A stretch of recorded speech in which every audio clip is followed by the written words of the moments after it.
Bismillahirrahmanirrahim. Assalamualaikum warahmatullahi wabarakatuh.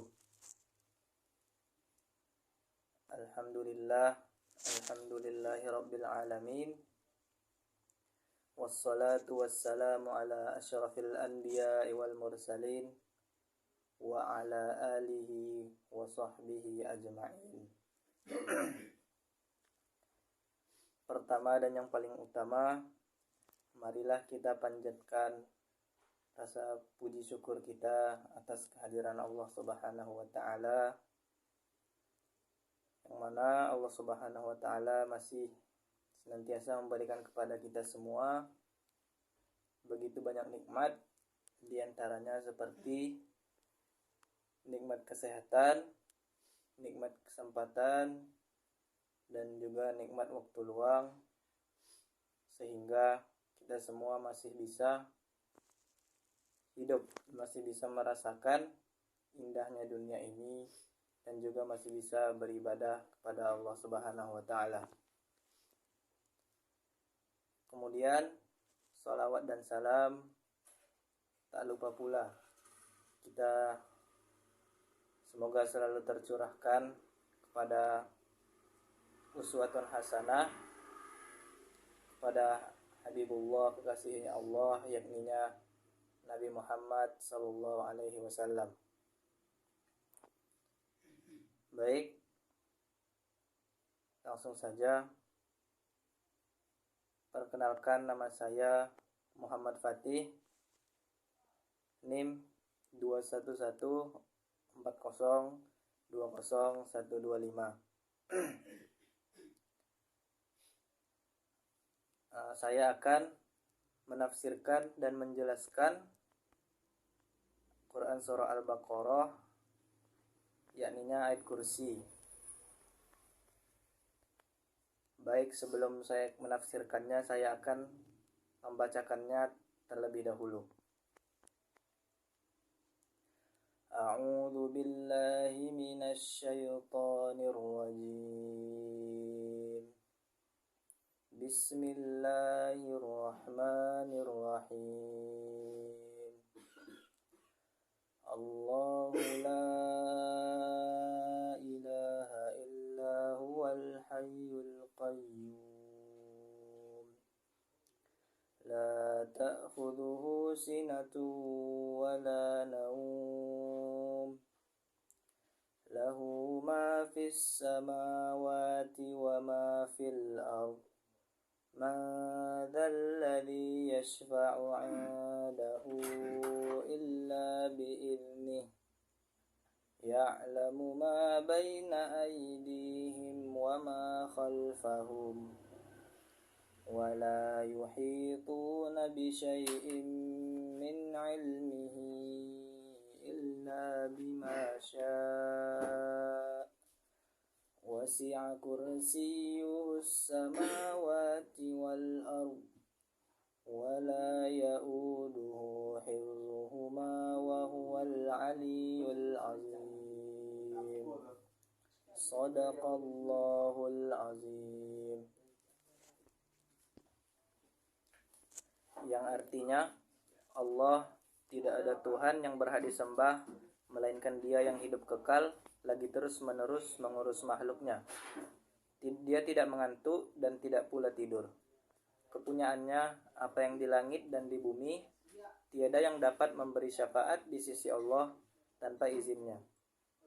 Allah mengetahui apa-apa yang di hadapan mereka dan di belakang mereka. Dan mereka tidak mengetahui apa-apa dari ilmu Allah melainkan apa yang dikehendakinya. Kursi Allah meliputi langit dan bumi, dan Allah tidak merasa berat memelihara keduanya, dan Allah Maha Tinggi lagi Maha Besar. Baik, saya akan menafsirkan Quran Surah Al-Baqarah ini. Allahu la ilaha illa huwal hayyul qayyum.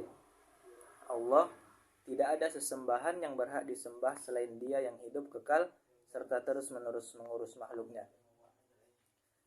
Allah adalah nama yang paling agung milik Allah Ta'ala. Allah mengawali ayat ini dengan menegaskan kalimat tauhid yang merupakan intisari ajaran Islam dan seluruh syariat sebelumnya. Maknanya, tidak ada sesembahan yang benar untuk disembah selain Allah. Konsekuensinya tidak boleh memberikan ibadah atau apapun kepada selain Allah. Karena apabila kita menyembah sembahan selain Allah, maka kita telah termasuk melakukan perbuatan syirik, yang mana syirik tersebut merupakan dosa yang sangat besar dan tidak diampuni oleh Allah Subhanahu wa taala. Al-Hayyu dan Al-Qayyum adalah dua di antara Asmaul Husna yang Allah miliki. Al-Hayyu artinya yang hidup dengan sendirinya dan selamanya. Sedangkan Al-Qayyum berarti bahwa semua membutuhkannya dan semua tidak bisa berdiri tanpa dia. Oleh karena itu, Syekh Abdurrahman As-Sa'idi mengatakan bahwa kedua nama ini menunjukkan seluruh Asmaul Husna yang lain. Artinya, dua Asmaul Husna ini telah mengandung semua Asmaul Husna yang dimiliki oleh Allah Subhanahu wa taala. Kemudian, sebagian ulama berpendapat bahwa Al-Hayyul Qayyum adalah nama Allah yang paling agung. Pendapat ini dan yang sebelumnya adalah yang terkuat dalam masalah apakah nama Allah yang paling agung, dan semua nama ini ada di ayat kursi. Kemudian, selanjutnya, la ta'khudhuhu sinatu wala naum, yang artinya dia tidak mengantuk dan tidak pula tidur. Maha suci Allah dari segala kekurangan. Dia selalu menyaksikan dan juga mengawasi segala sesuatu. Tidak ada yang tersembunyi darinya dan tidak pula ada yang lalai terhadap hamba-hambanya. Allah mendahulukan penyebutan kantuk karena biasanya kantuk terjadi sebelum tidur. Barangkali ada yang mengatakan, menafikan kantuk saja sudah cukup, sehingga tidak perlu menyebutkan kita tidak tidur. Karena jika mengantuk saja tidak, apalagi tidur, pasti juga sudah tidak tertidur. Akan tetapi, Allah Subhanahu wa taala menyebut keduanya, karena bisa jadi orang tidur itu tanpa mengantuk terlebih dahulu. Kemudian, orang bisa saja menahan kantuk, tetapi tidak bisa menahan tidur. Jadi, menafikan kantuk tidak berarti otomatis menafikan tidur. Kemudian, ma dalladzi yashfa'u 'indahu illa bi'idznih, yang artinya tiada yang dapat memberi syafaat di sisi Allah tanpa izinnya. Memberi syafaat di sini memiliki arti menjadi perantara bagi orang lain dalam mendatangkan manfaat ataupun mencegah bahaya. Inti syafaat di sisi Allah yaitu doa. Orang yang mengharapkan syafaat Nabi Muhammad SAW berarti mengharapkan agar Nabi Muhammad SAW mendoakan di sisi Allah. Ada syafaat yang khusus untuk Nabi Muhammad, seperti syafaat untuk dimulainya hisab di akhirat, dan juga syafaat bagi penghuni surga agar pintu surga dibukakan untuk mereka. Jadi dapat kita simpulkan, seorang muslim bisa memberikan syafaat untuk orang tua, anak, saudara, ataupun sahabatnya sendiri di akhirat kelak. Akan tetapi, syafaat hanya diberikan kepada orang yang beriman dan meninggal dalam keadaan iman.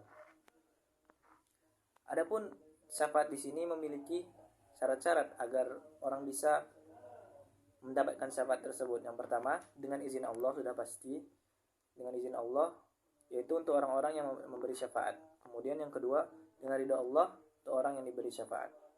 Oleh karena itu, seseorang tidak boleh meminta syafaat kecuali kepada selain Allah Subhanahu wa taala. Selain berdoa, hendaknya kita mewujudkan syarat mendapat syafaat dengan meraih ridha Allah. Tentunya dengan menaati dan menjalankan perintah Allah dengan semampu kita dan meninggalkan semua larangan-larangan dan yang telah dilarang oleh Allah Subhanahu wa taala kepada kita semua. Kemudian selanjutnya, ya'lamu ma baina aydihim wa ma khalfahum, yang artinya dia mengetahui apa yang di hadapan mereka dan juga di belakang mereka. Ini adalah dalil bahwa ilmu Allah meliputi seluruh makhluk, baik yang ada pada masa lampau, sekarang maupun masa yang akan datang. Allah mengetahui apa yang telah, sedang, dan yang akan terjadi. Bahkan hal yang ditakdirkan tidak ada, bagaimana wujudnya seandainya ada. Ilmu Allah itu sangat sempurna. Wala yuhituna bi syai'in min ilmihi illa bima syaa', yang artinya dan mereka tidak mengetahui apa-apa dari ilmu Allah kecuali dengan apa yang dikehendakinya. Tidak ada yang mengetahui ilmu Allah kecuali yang telah Allah ajarkan. Demikian pula tentang ilmu dan zat-zat sifat Allah. Kita semua tidak punya jalan untuk menempatkan suatu nama ataupun sifat kecuali yang Dia kehendaki untuk ditetapkan dalam Al-Quran dan hadis. Wasi'a kursiyuhus samawati wal ard, yang artinya kursi Allah meliputi langit dan bumi. Ibnu Abbas radhiyallahu anhu menafsirkan kursi dengan berkata, al-kursiyu maudhi'u qadamaihi, yang artinya kursi adalah tempat kedua telapak kaki Allah. Tersebut dalam hadis riwayat Al-Hakim yang dihukumi sahih oleh Al-Hakim dan Az-Zahabi. Ahlus Sunnah menetapkan sifat-sifat seperti ini sebagaimana ditetapkan oleh Allah dan Nabi Muhammad SAW sesuai dengan keagungan dan kemuliaan Allah tanpa menyerupakannya dengan sifat dari makhluknya sendiri. Ayat ini menunjukkan bahwa besarnya kursi Allah dan besarnya Allah. Dalam sebuah hadis Nabi Muhammad SAW bersabda, Mas samawatus sab'u ma'al kursi illa ka khalqi malqah bi'ardi falah, yang artinya tidaklah langit yang 7 dibandingkan kursi kecuali laksana lingkaran anting yang diletakkan di tanah lapang. Hadis riwayat Ibnu Hibban.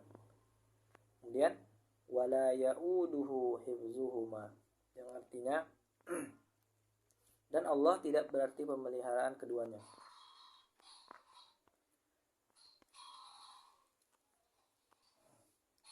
Seorang ibu tentu merasakan betapa lelahnya mengurus rumah sendirian. Demikian juga seorang yang memiliki kesibukan lainnya, gubernur ataupun presiden, kepala desa, kepala camat, dan seorang yang mengurus suatu wilayah yang mereka pimpin. Namun, tidak demikian dengan Allah yang Maha Kuat. Pemeliharaan langit dan bumi beserta isinya sangat ringan baginya. Segala sesuatu menjadi kerdil dan sederhana di depan Allah Subhanahu wa taala. Kemudian wa huwal aliyyul azim, dan Dia yang maha tinggi lagi maha besar. Allah memiliki kedudukan yang sangat tinggi dan zatnya yang berada di ketinggian, yaitu di atas langit, di atas singgasana. Dalam sebuah hadis Nabi Muhammad SAW ditanya ataupun bertanya kepada seorang budak perempuan, di manakah Allah? Ia menjawab, di langit. Nabi Muhammad SAW bertanya, siapa saya? Ia menjawab, engkau adalah Rasulullah. Maka Nabi Muhammad SAW berkata kepada majikannya tersebut, yaitu majikan budak perempuan, bebaskanlah ia, karena sungguh ia beriman. Maka dari sini sudah jelas bahwa keyakinan sebagian orang bahwa Allah ada di mana-mana bertentangan dengan Al-Quran dan hadis. Demikian pula Allah yang memiliki kedudukan yang agung dan zatnya juga agung sebagaimana ditunjukkan oleh keagungan kursinya dalam ayat ini. Baik, adapun kandungan ataupun kesimpulan yang dapat kita ambil dari Quran surah Al-Baqarah ini, ayat kursi tepatnya, yaitu di antara kandungannya semua ayat-ayat Al-Quran yang agung. Adapun ayat yang paling agung adalah ayat kursi ini. Kemudian pada ayat kursi ini kalimat tauhid sangat ditegaskan, karena satu-satunya Tuhan yang berhak kita sembah adalah Allah Subhanahu wa taala. Maka pada ayat kursi ini penegasan tauhid sangat ditekankan oleh Allah Subhanahu wa taala. Kemudian ayat kursi ini juga disunahkan untuk membaca ayat ini ketika selesai sholat wajib, pada zikir pagi dan sore, dan juga sebelum tidur.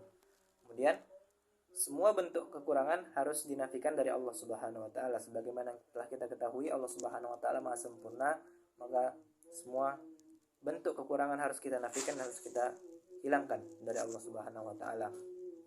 Kemudian arti Al-Hayyu dan Al-Qayyum yang menunjukkan seluruh nama Allah yang lain. Yakninya Al-Hayyu, dua kata ini Al-Hayyu dan Al-Qayyum sudah mewakilkan ataupun sudah menunjukkan seluruh nama Allah, Asmaul Husna Allah yang lainnya. Kemudian pada ayat kursi ini juga kita tahu apa itu arti syafaat dan apa syarat-syarat memperoleh syafaat itu, kita dapat mengambil makna syafaat dari ayat kursi ini. Kemudian pada ayat kursi ini kita dapat menyimpulkan ataupun kita dapat mengambil pelajaran bahwasanya kursi Allah ataupun kekuasaan Allah itu sangatlah luas. Maka dari itu ketinggian dan keagungan Allah ini terdapat pada ayat kursi ini juga. Dan yang terakhir, kesimpulannya yaitu penetapan banyak nama dan sifat Allah yang menunjukkan kemuliaan dan kesempurnaan Allah Subhanahu wa taala. Baik, mungkin sekian penafsiran ataupun penjelasan dari ayat kursi yang dapat saya sampaikan. Kurang lebihnya saya mohon maaf. Wabillahi taufiq wal hidayah. Assalamualaikum warahmatullahi wabarakatuh.